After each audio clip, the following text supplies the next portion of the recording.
now present the evidence found on Mr. Tortellini the day of his arrest. First, a bag of granulated sugar, a gallon of milk, a tub of baking soda, 2 eggs, likely used for vandalism, a rolling pin, perhaps used as a blunt force object. This, which I honestly don't even know what it is or what it could be used for, but knowing how deranged this man is, I don't want to know.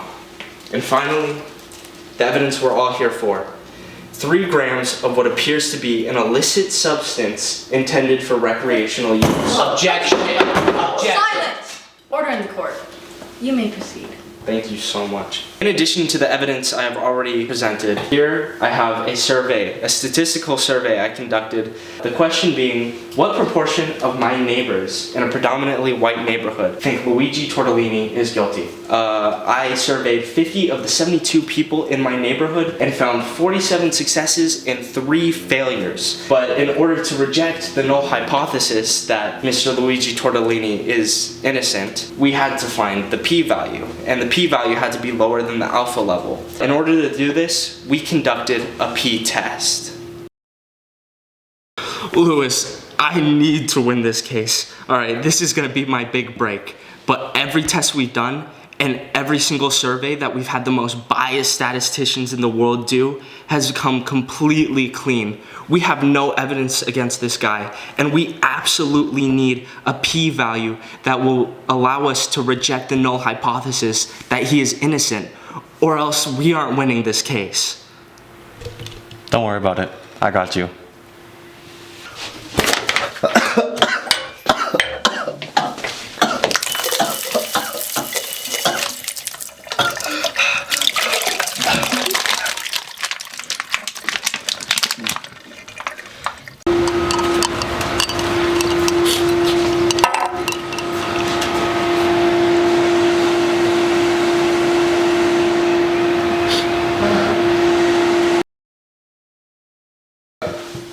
As you can see here, the p-test came back positive, implying that the p-value is sufficiently below the alpha level such that we can conclude, we can reject the null hypothesis that Tortellini is innocent.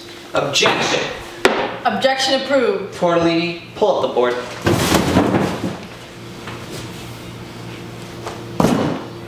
First, I'd like to mention how his p-test was completely stupid because p-test doesn't exist. And that is not even how you get a p-value. The thing he showed you was a pregnancy test. How are you supposed to get a statistical p-value out of that? Secondly, his survey and his experiment was completely wrong. There is no statistically significant evidence to show that my client is guilty. First of all, his sample size was completely biased. He went to people in his neighborhood. There's just so much bias going on in here because he took his neighbors, who of course are gonna have a bias, to a question that he asked. Another point I'd like to make was his sample size itself. With 3 failures and 47 successes, that doesn't even meet the large enough sample size condition for a valid test. Next, he has 50 of the 72. That doesn't even pass the test for independence, because it is a lot more than 10% of the population he's trying to do. He cannot generalize this data to prove that my client is guilty.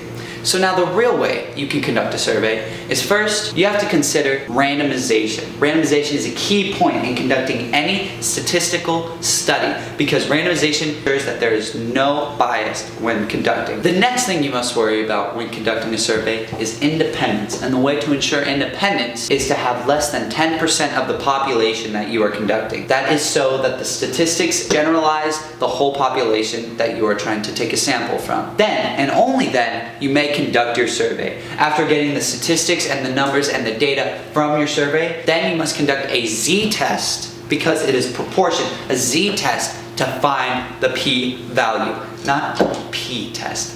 Doesn't exist. After you have your p-value, you can determine whether or not you want to reject or fail to reject the null hypothesis. And let's say miraculously all of this is correct information. This isn't even valid to be put in the court of law. It makes no sense. You can't just go around asking people if he's guilty to determine a man's innocence. So I would just like to invalidate everything my opponent said because it is unrelevant, unreliable, and unprofessional. I rest my case.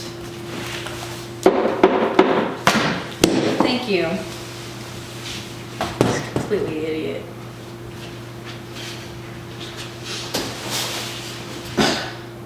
Where's Sam? Where's Oh, what a nerd. Nerd.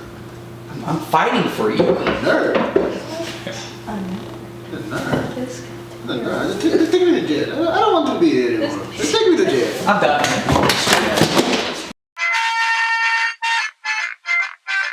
Test came clean. Like, there's no way we can reject the null hypothesis that Vic Rob is innocent. My name isn't Vic Rob. Well, we'll dub over it. What did I hear? What did I hear?